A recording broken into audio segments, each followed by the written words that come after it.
नमस्कार, स्वागत है आपके अपने YouTube चैनल ऑनलाइन एग्जाम में।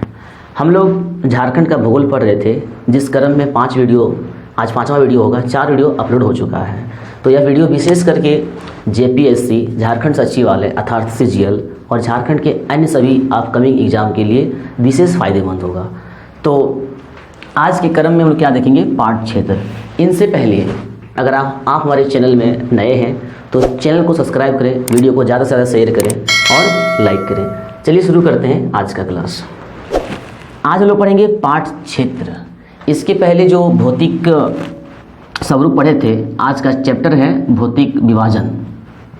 भौतिक विभाजन इस क्रम में देखेंगे कि झारखंड के जो अलग अलग क्षेत्र हैं उनको अलग अलग भागों में बांटा गया है और उनका क्या मतलब, उसके बारे में विशेष क्या है। जैसे सबसे पहले हम लोग पढ़ेंगे भौतिक विभाजन के क्रम में, चैप्टर आपका भौतिक विभाजन है, तो इस क्रम में हम लोग क्या पढ़ेंगे, पाठ क्षेत्र। अब पाठ क्षेत्र किधर होता है, जैसे कि हमारा पहला वीडियो मैप में बताए थे, ये झारखंड का नक्शा, थोड़ा सा ध्यान देंगे, ये झारखंड का क्या है, मैप है। और झारखंड के मैप में पाठ क्षेत्र बताए थे।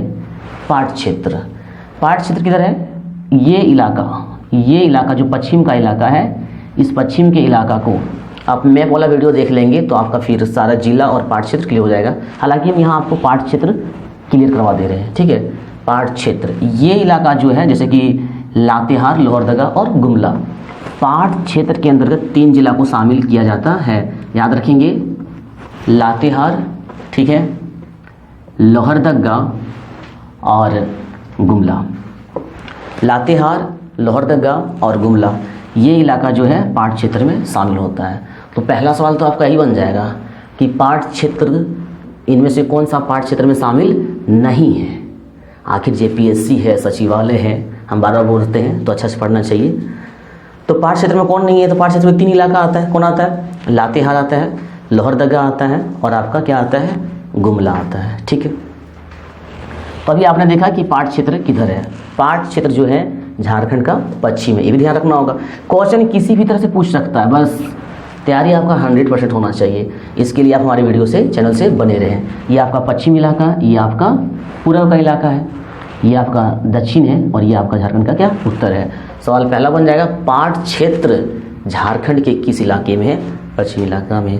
पाठ क्षेत्र कौन सा जिला शामिल है पाठ क्षेत्र में, तो आपका लातेहार, लोहरदगा और गुमला। आप मैप का वीडियो, हमारा जो पहला वीडियो था भूगोल में, उसको जरूर देख लें, डिस्क्रिप्शन में लिंक दिया हुआ। अन्य भूगोल के जो 4 वीडियो है उनका डिस्क्रिप्शन में लिंक दिया हुआ है, साथ ही प्लेलिस्ट में जाके आप सारे वीडियो को देख सकते हैं। चलिए, तो पाठ क्षेत्र आप लोग समझ गए कि पाठ क्षेत्र क्या होता है और किस इलाका को पाठ क्षेत्र कहते हैं, पाठ क्षेत्र में कौन कौन सा जिला शामिल है, ये आपने अच्छी तरह से समझा। अब देखिए पहला सवाल, झारखंड का सबसे ऊंचा भूभाग, लगभग ट्रेडिशनल क्वेश्चन, झारखंड का सबसे ऊंचा भूभाग, यानी ये इलाका जो है सबसे ऊंचा है। ये पाठ क्षेत्र जो है एकदम बिल्कुल मैप से, बिल्कुल कॉन्सेप्ट के साथ हम लोग पढ़ रहे हैं, ये ध्यान से देखेंगे। ये इलाका जो है आपका पाठ क्षेत्र है और झारखंड का सबसे ऊंचा भूभाग है। झारखंड का सबसे ऊंचा भूभाग है तो सवाल तो ये भी उठता है कि कितना ऊंचा है, कितना ऊंचा है, तो 900 से 1100। अब हमेशा कहीं अधिक कहीं ज़्यादा होगा, तो एक एवरेज की बात करेंगे हम लोग। झारखंड का सबसे ऊंचा भूभाग तो 900 से 1100 मीटर जो है ऊंचा है, कौन, पाठ इलाका।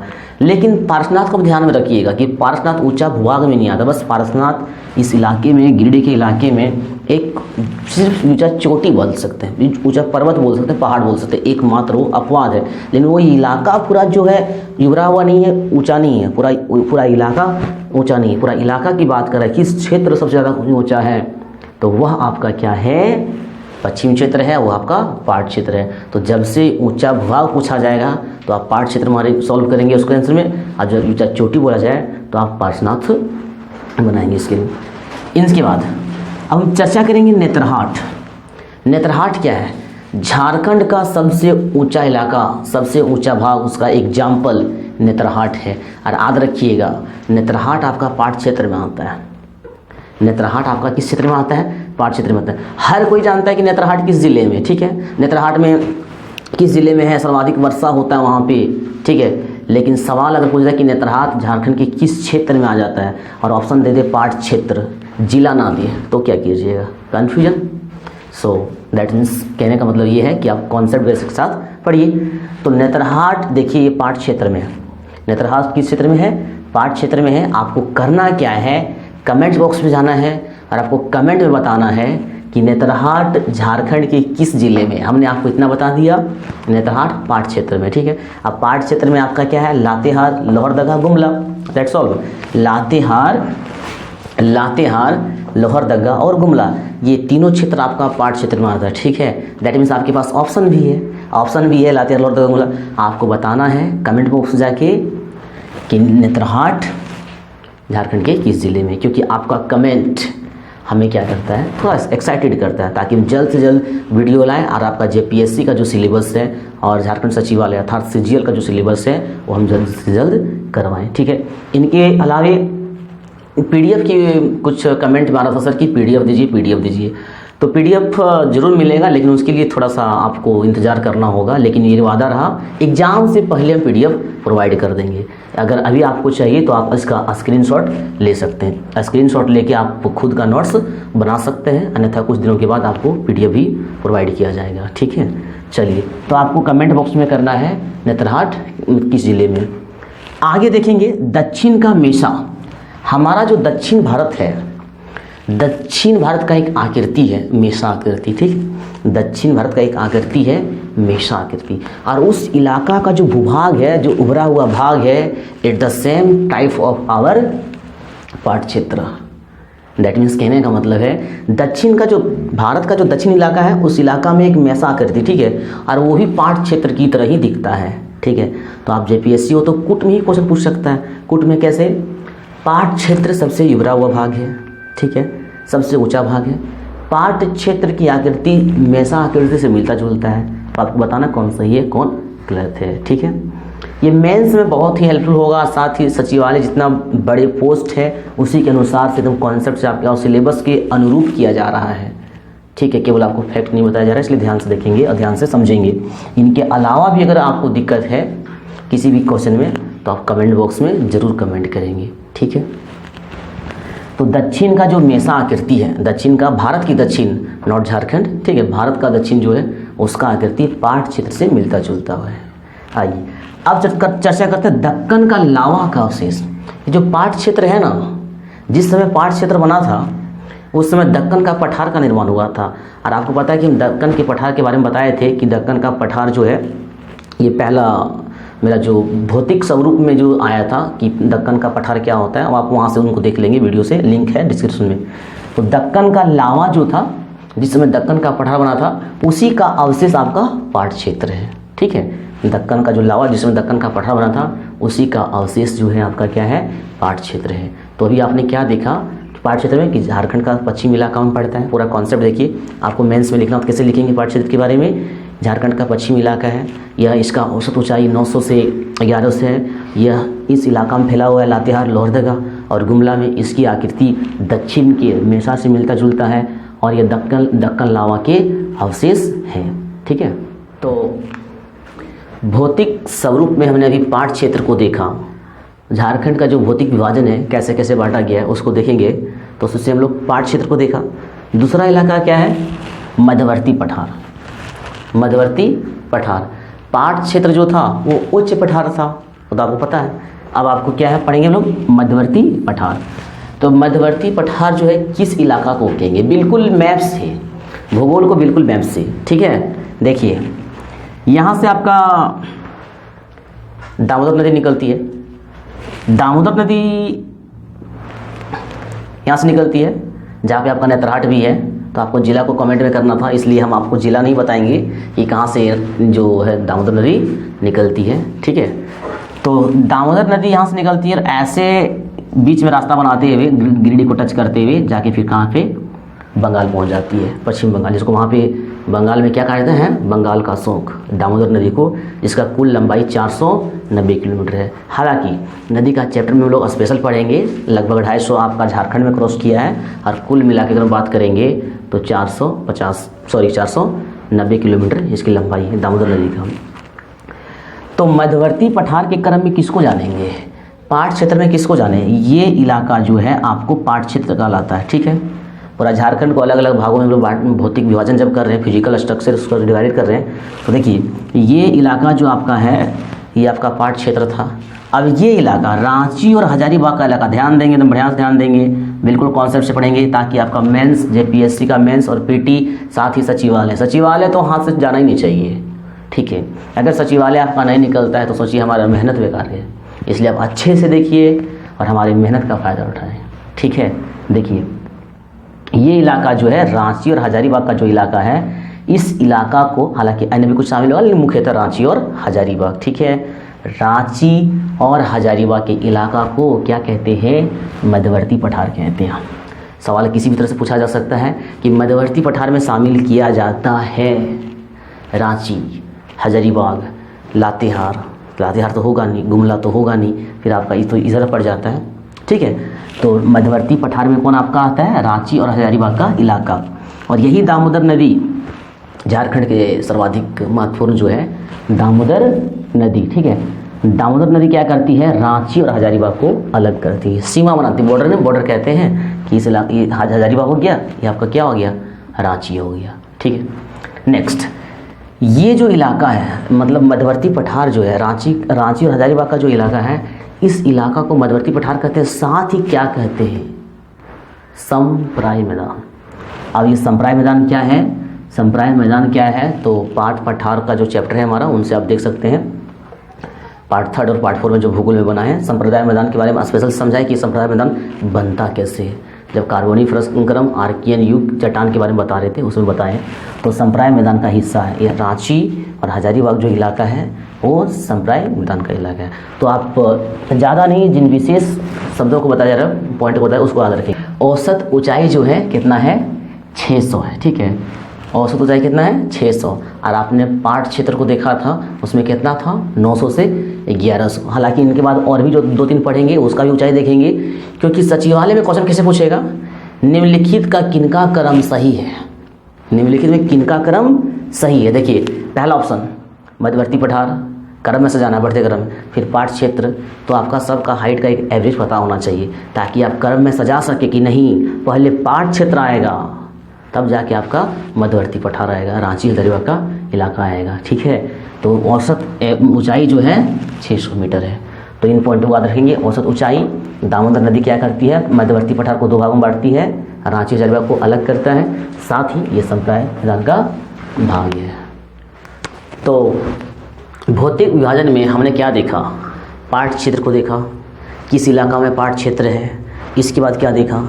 मध्यवर्ती पठार देखा, किस इलाका में मध्यवर्ती पठार है। अब एक और जो बहुत इंपॉर्टेंट है, उसके अलावा कुछ स्पेशल बिंदु पढ़ेंगे। एक है बाह्य पठार, यानी कि निम्न पठार।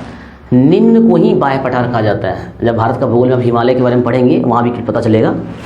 निम्न पठार को ही बाह्य पठार कहा जाता है। अब इसका एवरेज ऊंचाई याद रखेंगे। एवरेज ऊंचाई, इसका एवरेज कितना है? 300 मीटर से 450 मीटर। एवरेज 300 मीटर से कितना? 450 मीटर। अब ध्यान दीजिएगा, ये किस इलाका में है? निम्न पठार तो मैप से, विदाउट मैप नहीं पढ़ना चाहिए भूगोल। देखिएगा, देखिए तो हम बात कर रहे थे निम्न पठार का, ठीक है। निम्न पठार आने की आपका बाह्य पठार। इस इलाका को आपने जाना कि ये पाट क्षेत्र है।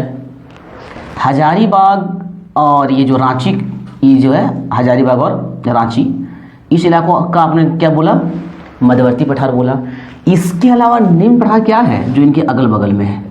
इनके अगल बगल में जो जिला है, इनके अगल बगल में मध्यवर्ती पठार के अगल बगल में एक बिल्कुल कॉन्सेप्ट बेस के साथ पढ़ रहे हैं, ठीक है, कि मध्यवर्ती पठार के अंदर रांची और हजारीबाग, ठीक है।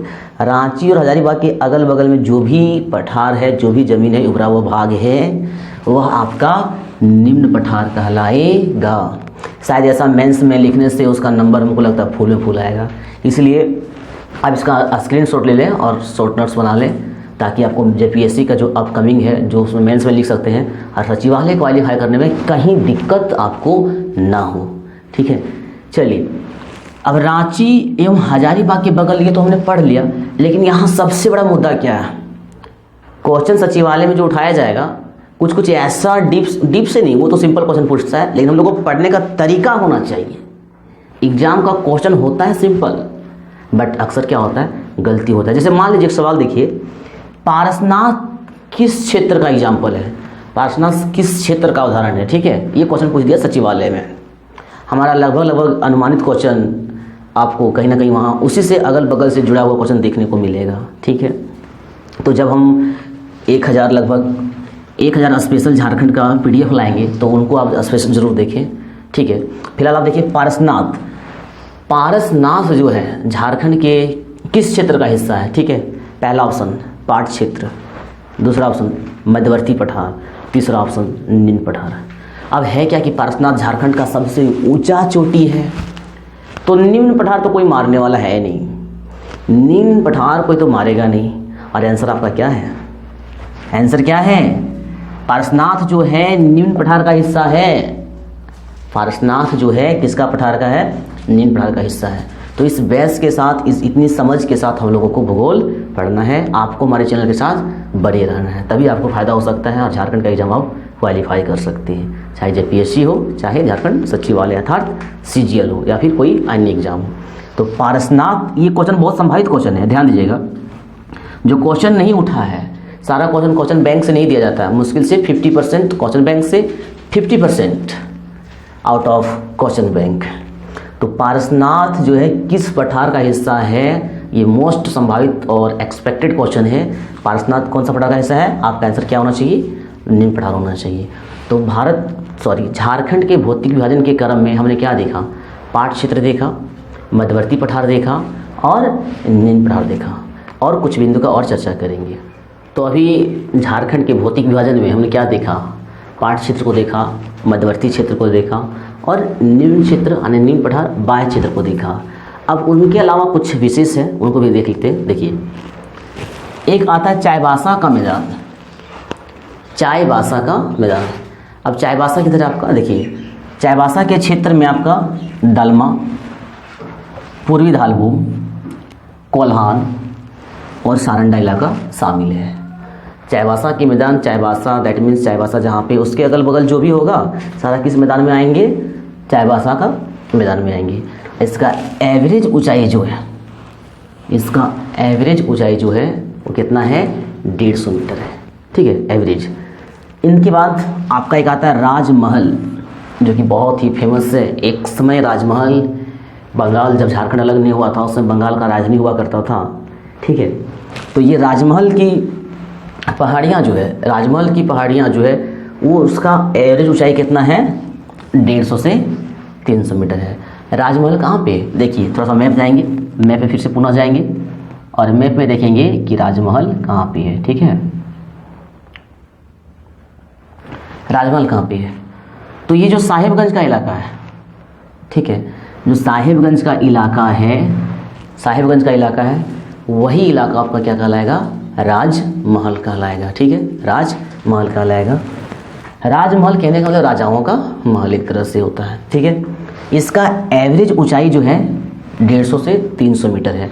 एक सवाल आया था पिछला बार जो JPSC हुआ था, शायद कंफर्म मुझे नहीं है, लेकिन तीसरा चौथा किसी में था, कि राजमहल जो है झारखंड के किस भाग में है। देखिए कितना अच्छा सवाल था, राजमहल जो है झारखंड के किस भाग में था। और ऑप्शन क्या होगा, ऑप्शन छोड़िए, हम लोग सॉल्व करते हैं। किस भाग में है, ये आपका क्या हो गया, उत्तर, ये आपका क्या हो गया, दक्षिण, ये आपका क्या हो गया, पश्चिम, और ये आपका क्या हो गया, पूर्व हो गया, ठीक है। तो राजमहल ना तो उत्तर में, ना तो पूर्व में, और ना ही दक्षिण में, और ना ही पश्चिम में है। कैसे, इस कोना में पड़ता है, इधर से लेंगे तो उत्तर, इधर से लेंगे तो पूर्व, कुल मिला के बोलेंगे उत्तर और पूर्व। तो ऐसा क्वेश्चन क्या है कि रटने से कोई फायदा नहीं होगा, आपको समझना पड़ेगा। पूरा भूगोल के जो एक करके सीरीज के साथ पढ़ रहे, आपको एक कर समझना पड़ेगा, तब आप उस क्वेश्चन को क्या करेंगे, सॉल्व कर पाएंगे। क्योंकि क्लर्क नहीं है, अधिकारी है। JPSC, सचिवालय, बौद्धार दोनों क्या है, अधिकारी है, ठीक है। तो एवरेज ऊंचाई याद रखेंगे 150 से 300 है। और ये जो राजमहल की पहाड़ी है, आप जिला भी याद रखेंगे कि राजमहल जो है साहिबगंज का इलाका जो है, जो गोड्डा है और पाकुड़ जो है, इस इलाका खास करके साहिबगंज याद रखिएगा। बाकी बात गोड्डा और पाकुड़ में थोड़ा थोड़ा इलाका है, मतलब ऑलमोस्ट कह सकते हैं ना 80% इलाका, 80+ 80+ इलाका जो है आपका जो राजमहल है इस इलाका में आता है, साहिबगंज में आता है, साहिबगंज में आता है। हालांकि जेपीएससी का मेंस में जो हमारा वीडियो प्रोवाइड किया जाएगा उनमें आपको स्पष्ट हो जाए कितना % है, सब लिखना पड़ेगा, उसमें आप देख सकते हैं पीडीएफ में। फिलहाल आपको याद रखना राजमहल की पहाड़ी जो है साहिबगंज में है और झारखंड के उत्तर और पूर्व में है, जिसकी एवरेज ऊंचाई 150 से 300 मीटर है। अब राजमहल की पहाड़ी जो है किस युग की है, किस काल की है, किस काल की है? तो जब पहाड़ मतलब जब इसका निर्माण हुआ तो अलग अलग काल में निर्माण चल रहा था, इसमें भी हमारा वीडियो अपलोड हो चुका है, ठीक है। तो जुरेसिक काल में राजमहल की पहाड़ी का निर्माण हुआ था। जुरेसिक काल आप अनुवाद रखेंगे, राजमहल की पहाड़ी का जो निर्माण हुआ था किस काल में हुआ था? जुरेसिक काल में हुआ था। और उत्तर पूर्वी भाग हम आपको बता चुके हैं। एक और खासियत बहुत ही इंपॉर्टेंट, राजमहल का जो इलाका है, राजमहल का जो पहाड़ी है कौन सा पठार से बना है? बेसाल्ट चट्टान से बना, बेसाल्ट चट्टान से बना है। और बेसाल्ट चट्टान में कैसा मिट्टी पाया जाता है? काला मिट्टी पाया जाता है, याद रखेंगे। बेसाल्ट चट्टान में कैसा मिट्टी पाया जाता है? काला मिट्टी पाया जाता है। राजमहल की पहाड़ी में कौन सा मिट्टी पाया जाता है? काली मिट्टी पाई जाती है। तो एक क्रम के साथ हमने चाईबासा का मैदान और राजमहल की पहाड़ियाँ, इनके अलावा जो सबसे ऊंचा इलाका था आपका पाट क्षेत्र, मध्यवर्ती पठार और निम्न पठार, इन सभी को पढ़ा और भौतिक विभाजन को अच्छी तरह से समझा। यह वीडियो आप लोगों को कैसा लगा? कमेंट बॉक्स में कमेंट जरूर करें, वीडियो आप लोगों को कैसा लगा। साथ में हमारे चैनल को सब्सक्राइब करें और अन्य वीडियो को देखने के लिए डिस्क्रिप्शन में जो लिंक है उनसे देख सकते हैं। वीडियो को जितना से ज़्यादा जितना हो सके, जितना पॉसिबल है, ग्रुप है, फेसबुक है, व्हाट्सअप है, आपका जो भी ग्रुप है, जितना ज़्यादा से ज़्यादा हो सके शेयर करें, ताकि हमारा लक्ष्य है आपकी सफलता, हमारा लक्ष्य आपकी सफलता है। इसलिए आपसे निवेदन कि आप जितना से ज़्यादा हो व्हाट्सएप ग्रुप से और फेसबुक ग्रुप या अन्य कोई ग्रुप हो तो उनमें शेयर करें, ताकि सभी को फ़ायदा हो सके और वो अपने लक्ष्य को प्राप्ति कर सके। हम लोग मिलेंगे नेक्स्ट वीडियो में, तब तक के लिए धन्यवाद।